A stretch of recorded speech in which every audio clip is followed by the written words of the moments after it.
Disclaimer: there will be spoilers for multiple games in this tier list. Also, this is my first time putting time into editing a video in a while. Please be nice. Hi, I'm the Mosquito, and I'm gonna rank all of my Platinum trophies that I've gotten in 2024. I don't really know how to like segue into it, but this is just like how I thought it would be. So these are the ones that I've gotten in 2024. I'm just gonna be putting them on a tier list on how easy they are, how much I enjoyed getting them. So these will be ranked on those two factors. Sorry if I don't like speak that well. I'm not too good at doing these things live. Right, just let me switch to the actual thing. Alright, so as you can see here, these are all the platinum trophies that I got. Don't ask why there are two of the same one. I made a mistake while putting these. Alright, so without further ado, let's just get started. So first up, we have Final Fantasy 16. Now, Final Fantasy 16 is probably one of my favorite games of 2023. And but yeah, these let me look at the trophy list real quick. I don't think there's any one that I've had much trouble with. Let me look at this. Probably Masterclass, if I had to say. And this one, Final Fantasy Finally, where I have to beat the game on Final Fantasy mode. But other than that, I don't think there's really any other ones that I had trouble with. Maybe a Half Past Twilight where you have to get Butter Damarang. No, I don't think there's anything else that I had trouble with apart from Masterclass and Final Fantasy Finally. Jesus Christ, I cannot speak. So where would I rank this? I did enjoy the game, and I didn't think the Platinum Trophy journey was too egregious. So I think I'll put this in maybe A tier. Yeah, I think A tier would be good. So this was before I decided to make Platinum Trophy hunting as my main content. The first one that I went for live would be this one, Red Dead Redemption, the PS4 version. So let's see here. Red Dead Redemption. Some trophies that I had trouble with were probably High Roller, because this mostly comes down to luck. No Dice took me like an hour to get, because this is an actual bitch to try to get. This one too. What about Hand Grenades? And probably this one is not that bad. This one I got over time. This one wasn't that bad. Frontiersman and Redeemed were kind of annoying, mainly because it's ambient challenges, and ambient challenges are some of them are really easy, some of them are fucking annoying. Like there's one where you had to kill I think 2 cheetahs with the knife, which is not fun. It wasn't fun to do. Then there's one where you have to kill a bear with a knife, but there's a method you can use to get them down to low enough health and finish them off with a knife. But the cheetah ones, they're so low health. I don't think there was one there, so you just had to go in with a knife and kill them, which was annoying. Other than that, I don't think there's anything else that I had trouble with. Never mind. Koopa thingy was annoying. It's such a rare spawn that I legitimately wanted to just give up on that moment and just look for it off stream. But while I was trying to initiate a method to force it to spawn, it just spawned. I don't know how, but the game itself is amazing. The game itself I enjoyed playing a lot. Where would I rank this? I'd say I would probably rank it below Final Fantasy 16. I think I'll put this in B tier. The game itself is fucking amazing. The trophy experience was a bit more grueling. Alright, now for A Hat in Time, I don't think there's anyone that I had any trouble with. Maybe nah. This one was kind of annoying because it's come down to skill, and I'm not skillful at all. I suck at video games. This one took a bit to register. This one I couldn't do on the first try because I'm dumb. This one was a bit annoying.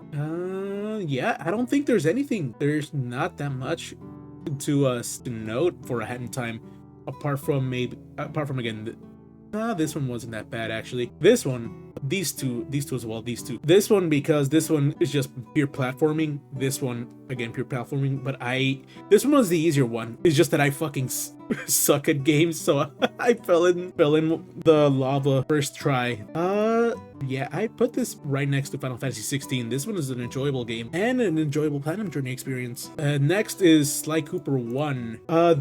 So the PS3 and PS Vita versions of the game were very, very, very easy. So like there's like quite literally achievements for quite literally trophies for getting a coin, getting 50 coins, getting 100 coins. This is a boring, that was a boring trophy list. For the re-release on PS4 and PS5, they fixed the trophy list. It's a bit more challenging. It's still pretty easy, but it's not like patronizingly easy like the PS3 and PS Vita versions. So there's obviously getting every vault in the game, which is not that hard, I'm gonna be real. So there's this one took a few tries through the Fire of the Plagues, getting the shortcut, because it's like you have to jump in a very specific place and through a very specific route, and it's kind of hard to do it. This one was annoying as fuck. This one was really annoying. You die in 3 hits if you have a like the highest tier of horseshoe, and you need to use 2 of them in order to get through the very beginning of the level, and that shit took a couple of tries. That shit took too many tries. Actually, you have to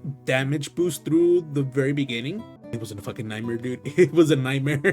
This one was yeah, this one, there's a segment in this level where there's a bunch of ghosts endlessly respawning, and you could just hit them in 1 attack and it'll count. It takes a few tries. This one, I don't know what happened the first time I tried it. I did it on the first try, but it wouldn't count, so I did it again. It counted that time. This one was annoying. I remember this. There's a segment at the end where you have to go through the thing through a grind rail, and for some reason like you just get hit by the very last guard and you just die. So doing it without defeating enemies or destroying any alarms, that took a few tries. I had to actually look up a guide for that. Let's see here. I guess the hardest one, quote unquote, would be this, but I think slightly pacifist would be a bit more annoying, mainly because of the fact that, again, at the end where you have to grind on the rail, and that last enemy that you can't beat would just kill you straight up. But other than that, yeah, this is a classic game, and I think the trophy list is a bit better than the PS3 and the PS Vita version, so I would say I would put this in A tier. Now for GTA 3 has a few annoying trophies. I thought this one would be annoying, but I did it on my first ever try. This one wasn't that bad either.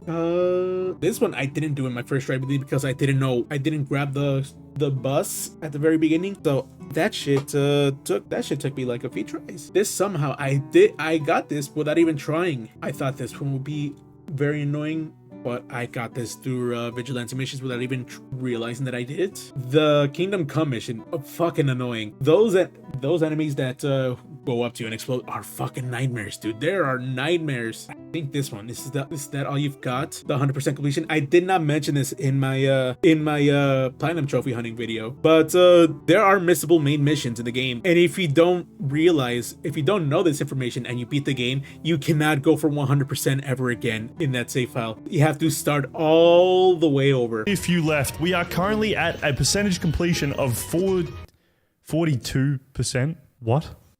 Oh my god. I ended up missing 2 missions that hard locked my playthrough to not be able to get 100%. So not only would that mean I have to play the entire game again, it also means I need to finish and pretty much get every single trophy I have already gotten again. I was very close to quitting this video, and honestly, I should have. And there's also the fact that if you do rampages later on rather than earlier, you're gonna make them like 10 times harder, because the mafia, after a specific point in the story, they just go after you no matter what if you go through like their territory, and there are rampages in their territory that you have to do for 100% completion, and it's really, really annoying. Going rogue was also annoying. That was a fucking nightmare. GTA 3 I would put in C tier. It's a fun game if you're going in for a good time, but going for 100% completion and the platinum trophy was not that fun. I remember spending like an hour on one of the rampages, mainly because I didn't clear it early, so I had to do it with every aggro mafia, and it's specifically mafia that I had to kill. It was a fucking nightmare, dude. Next up, we have Daxter. Daxter is insanely easy. It's an insanely easy platinum trophy to do. a lot of the trophies in here are just by beating the game. They're just, let's see here. So let's see, 1 2 3 4 5 6 7 8 10 11 12 13 14 15 16 17 18 19 20 21 22 23 24 25 26 27 28 trophies out of 42 you just get by beating the game. And there's like 1,000 precursor orbs in the game. You can beat the game with half of them, and all of these are just not, they're very, very easy. This you have to go out of your way because it's not in part of the main game. It's a side menu thing, but it's still very easy. You don't even have to win around. Play all the dream mini games. You don't have to beat them. You just have to play them. Getting a gold one, getting a gold rating in any mini game, you just have to beat the first one. First one, it's very easy. It's just a matter of time. And this one, I would say, is a bit of trouble, but there's one easy one at the end of the game that you're probably going to run into anyways. It's a fine game especially for the PSP, but it's it's very archaic. I'd say I would put this in B tier. This is a very enjoyable game. The Platinum Trophy is very easy. Next, Grand Theft Auto Vice City. Vice City is still a great game. It's still a very good game. I would say this one would be a bit of trouble, but it's not. It's very easy. Running Rampant was a bit of trouble, but the helicopter makes this very easy. The Spotlight took like probably 30 minutes, mainly because you only get a motorcycle throughout the entire mission, and you have to go through every rooftop just with the motorcycle. This one, I don't know why I did it with the fastest motorcycle in the game, but I did it. I should have done it with like one of the slower ones, because this one was also kind of annoying, but it's still doable. Let's see. There's also this one was a weird one, but this is not that bad. Deluxe was also easy. This one I thought would be annoying, but I guess the modern controls really helped make it easier. Take the Cannoli. This is the one that I was looking for. Take the Cannoli was also pretty annoying because you have to earn a specific amount of money to get your crime rating up, and you have to have like an absurd amount to have Godfather. But there is an exploit you can use to get it as early as like just after the first main mission of the game, which is what I did. So now we have there's Grand Theft Auto was not that bad either. Grand Theft Auto took a few tries to get every vehicle to spawn. There's one that wouldn't spawn for some reason, which I spent like 30 minutes trying to spawn, but other than that, it wasn't that bad. This game is still very good. It's crazy to believe that shit came out 1 year after GTA 3. Platinum Trophy experience wasn't that bad either compared to 3, at least. I'm going to put this in A tier. I'm gonna say it's really good. Next is Spyro the Dragon, Spyro 1. Spyro 1 is still a really good game, and the remake, I'm glad that this remake exists so that it's more people can experience it. But what was this one was kind of annoying because you have to get a specific setup for that. Toasty, it's not that bad. You can get hit by every other enemy. You just can't get hit by him. Is there no hard or annoying platinum trophies to get in Spyro 1? I guess there isn't. This one, Fly Like an Eagle 1 and 2. No, I believe it's Time for Me to Fly and Fly Like an Eagle. They're pretty annoying, I'm gonna say. Launch date, I thought was gonna be bad because it's Treetops. Treetops is an infamously annoying level to do, but it wasn't that bad. I guess there isn't that many annoying trophies in Spyro 1. I'm going to put this in B tier. Now, this one I'm gonna put in D tier. I love SMT. I love SMT5. I love SMT, but SMT5 was a very annoying platinum trophy to go for. So there's this one which you get at the very beginning of the game. All these other story trophies you will get at the end of the game. There's Will of the Godborn. Will of the Godborn would have been annoying on normal difficulty because every enemy in Godborn is 150, so you have to be 150 to get in. Universal Peril, Demi-Fiend, Masakato, Satan, they're all super bosses, so naturally they'd be annoying. This one you had to have like a specific setup for that. There's an item that brings more enemies to you, so you just use that and you get the reinforcements. This takes a while to do. The Fiend Demon Compendium, this one you could just get like normally when you're trying to fill this out. But the compendium has three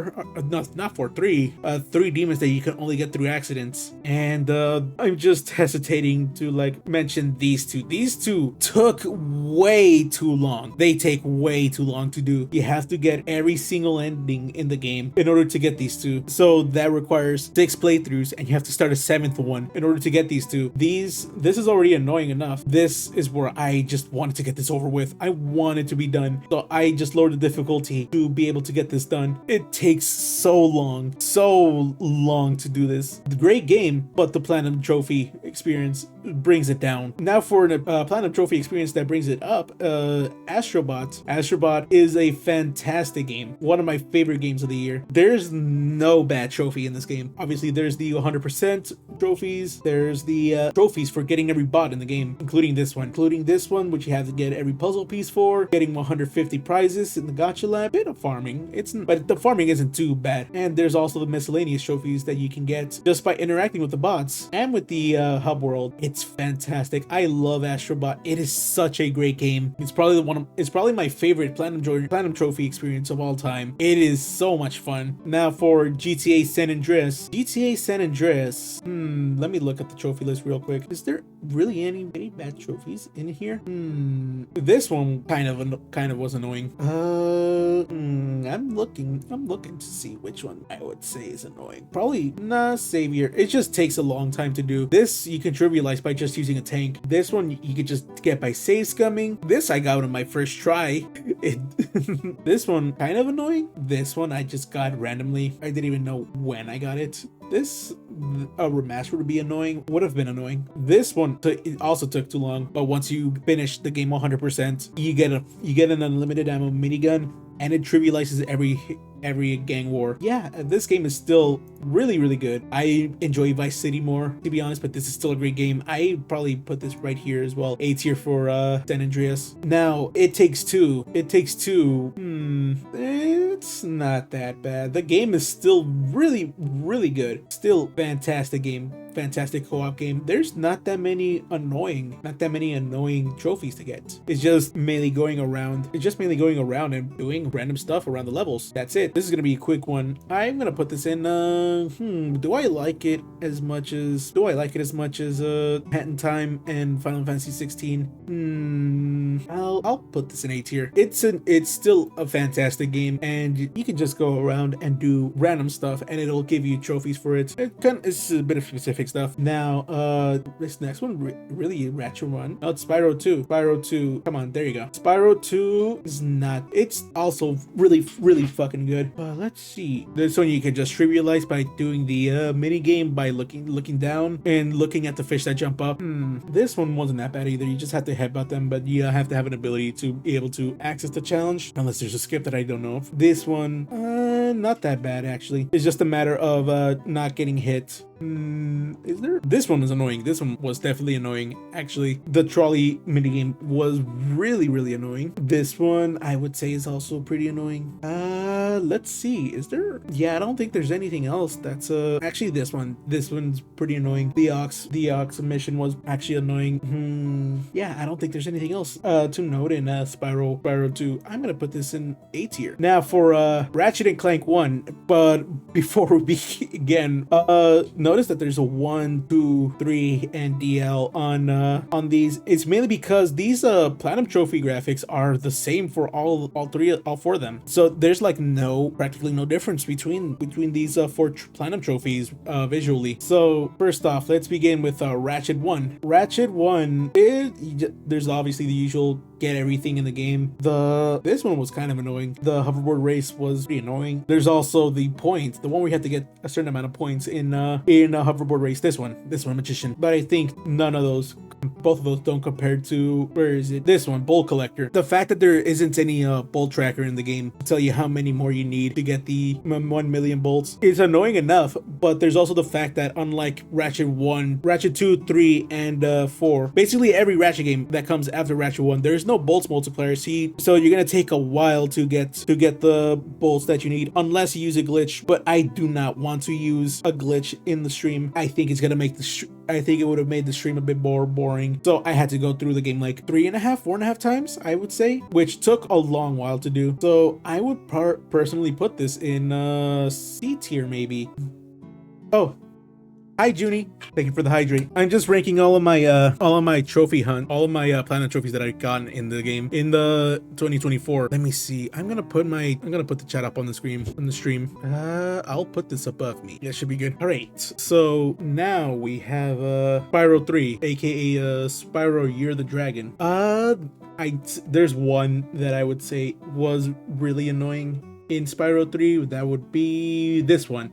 The Twin Dragons fight was really annoying to do. It's really awkward to aim, and the fact that they recover health when you don't damage them quick enough, it just makes that worse. But other than that, I don't think there's anything else in Spyro 3 that I would have said was annoying. You don't even have to get 100% of the game in order to get the Platinum Trophy, which is really weird because both Spyros 1 and 2 require you to do 100%. Because give me 1 second. In Spyro 1, where are you? Spyro 1, you have to do Nasty's loot, which you have to have 100% for in order to unlock. And in Spyro 2, you have to unlock the Super Flame for Platinum Trophy, which again, you have to have 100% for. So the fact that there isn't a trophy in here that requires you to have 100% is weird. You don't even have to do the secret level in order to get a trophy. But other than that, I'd say this is still a really good game. Spyro 3 is still a fantastic game. I would put this in right next to Spyro 1. But yeah, don't question the fact that there's a second Spyro 3. I messed up when putting all these images here. Next, we have SpongeBob Battle for Bikini Bottom Rehydrated.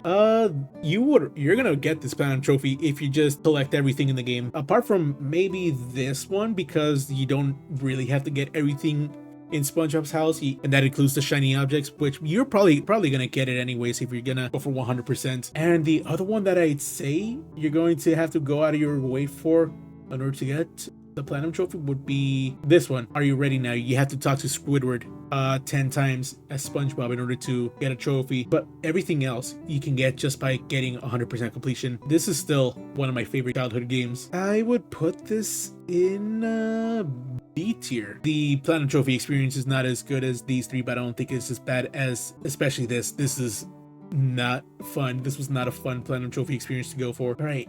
Next up, we have Ratchet and Clank 2. Ratchet and Clank 2, this one was pretty annoying. You have to have the highest tier of wrench, and this would have been really, really annoying. But the fact that you have overpowered weapons makes this a whole lot easier. This you just have to grind for them, and it takes a bit of time to do. Chain Blade with the wrench was really annoying. No, actually, no, this wasn't that annoying actually. Where's B2? There's one where you have to B2 Brawler without a scratch. This one was horrible to do. You have to deal a lot of damage to him really, really quickly, or else he'll just damage you because all of his shit is really hard to dodge. It was misery. This one took a lot of tries to go for. Fuck, I can't even speak, sorry. This one you just have to know to do them. Again, sorry if I don't really know how to speak. I don't really know how to speak when I'm doing this shit live. Protect for civilians from the this one I did without even trying.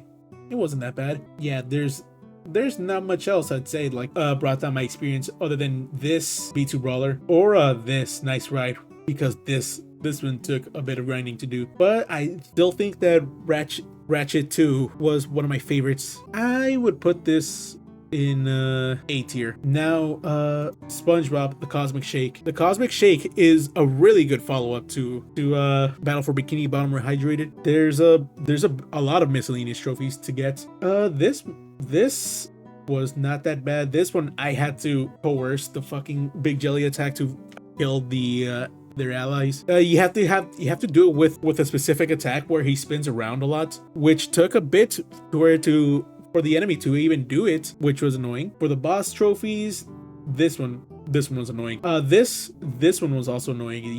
You cannot get hit at all, and if you fuck up, you have to finish the boss fight, which wasn't fun at all. There's this one I got in the first try. This one first try. This one I had to go back to it because I proceeded too far. This one just took a bit of grinding. A lot of these just took a bit of grinding. This one as well. Is there? Yeah, you could just complete every level 100% and then just do this again. I don't know why there's two different trophies for beating the game. Yeah, I would put this in right next to Battle for Bikini Bottom, and next is the Patrick Star game. The Patrick Star game, it's really, really fun, but it's not as good as Cosmic Shake or Battle for Bikini Bottom. I'm just gonna say that straight up. This is not as good as Battle for Bikini Bottom or Cosmic Shake. There's not that many noteworthy trophies. No, I don't think there's any noteworthy trophies here that I would say made the game less enjoyable. It's just that this game, I enjoyed the game. It's not as good as, again, these two. I will put this here. Now for Ratchet 3. Ratchet 3 is fantastic as well, but there's a lot of grinding in here. There's not that many bad trophies in here. It's just that there's, again, a lot of grinding to do. Where's the trophy? There you are. They never stop coming. You have, unlike the first two where you can just accumulate your bolts, you have to get this, you have to have a hold of 10 million bolts at once. You can't spend any of them or else you can't get the trophy. So you could just either grind out a specific area or do challenges, do arena challenges. This one was kind of annoying to do because Scrunch moves around a lot whenever you try to hit him. This one was annoying. You have to have the Map-O-Matic. You have to have it, or else you're gonna have a lot of trouble finding all the super crystals. This one takes a lot of grinding. You just have to find these two. I don't think there's that much any other noteworthy trophies in here. So I'd say I'd put this right next to Ratchet 2. Now for Sonic X Shadow Generations. Sonic X Shadow Generations is a really good re-release for Sonic Generations, and Shadow Generations makes it all worth it too. It's a whole other game. It's a whole other game with your game. This one was annoying though. There's a lot of challenge acts in Sonic Generations, so that shit took a while. I think I took an entire stream just to do all the challenge acts. And there's also getting every Chow and red star rings. Those are annoying to collect. The challenge acts like really took too long, and some of them are like really hard. And for Shadow Generations, this one took like a good hour to do. Yep. I tried to get it on my regular playthrough, but I didn't. There's not that many challenge acts in Shadow Generations compared to Sonic Generations. I think there's only like there's 3 per level. There's 1, 2, 3, 4, 5. Is there really 5 levels? God damn. They're all really good levels, but damn. There's 15 challenge acts. No, wait, not 15. 30, 45 challenge acts. Is there really 45? I'm trying to remember.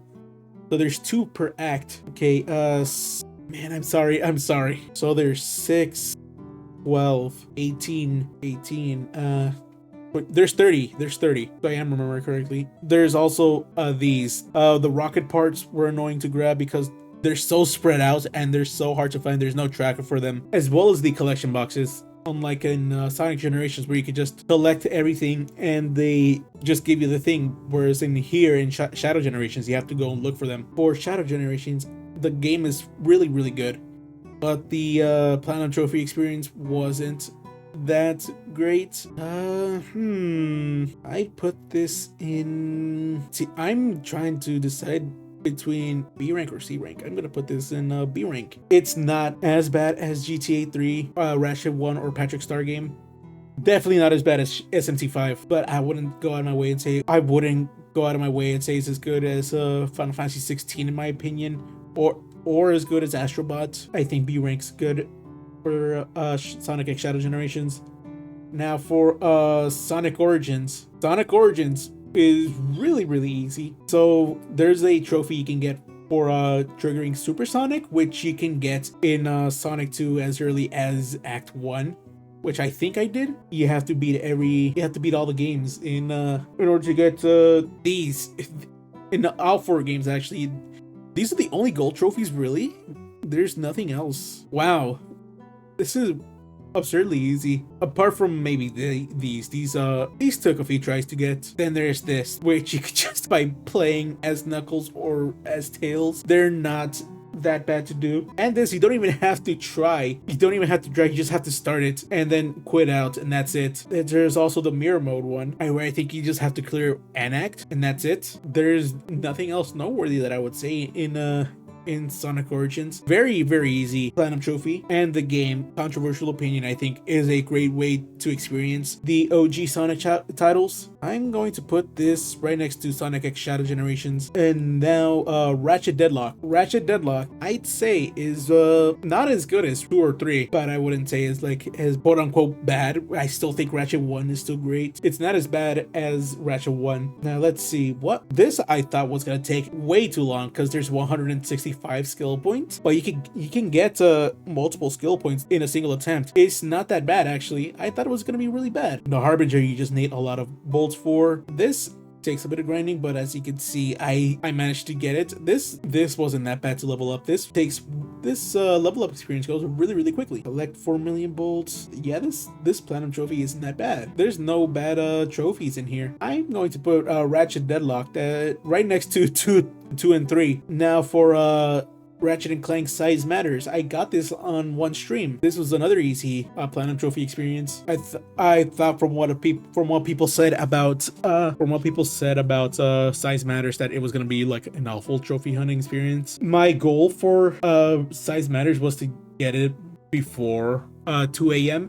mainly because 2 a.m. would get you these trophies. Welcome and enjoy your stay, for discovering a way to the high impact treehouse, getting the cut weapon, and this one was the hardest one, I'd say, because these Gachaba survival challenges in the treehouse were a lot harder compared to the regular game. But yeah, beating the game before like I think 2 a.m. or 1 a.m. I forgot when the high impact treehouse opens up in Size Matters, but beating it before that time was my goal for this. The other way that you would get it is by getting every skill point in the game.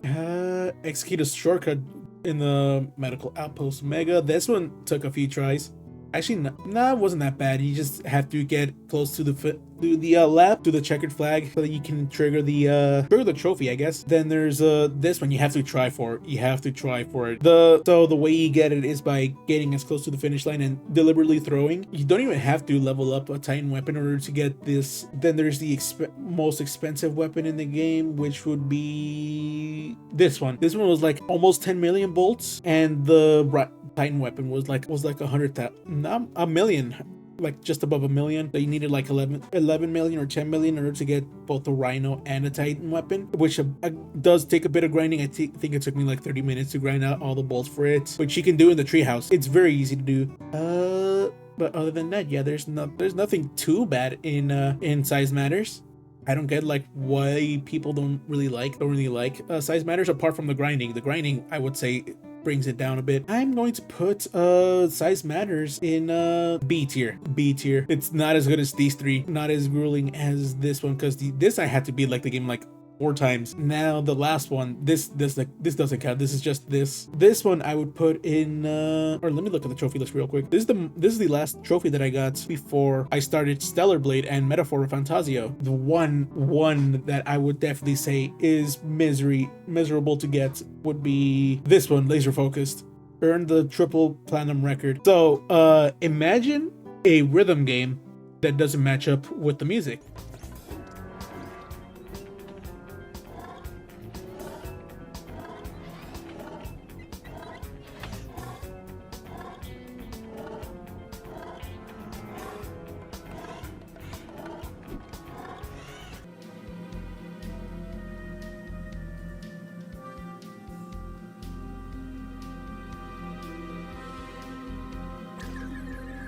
That is what the rhythm games in Secret Agent Clank are like. And the hit detection is even worse. The hit detection makes this fucking awful to go for. Thank God the PSP ports of these games have a rewind feature, so you can try as many times as you like. But I think it took me like 10 minutes to get it.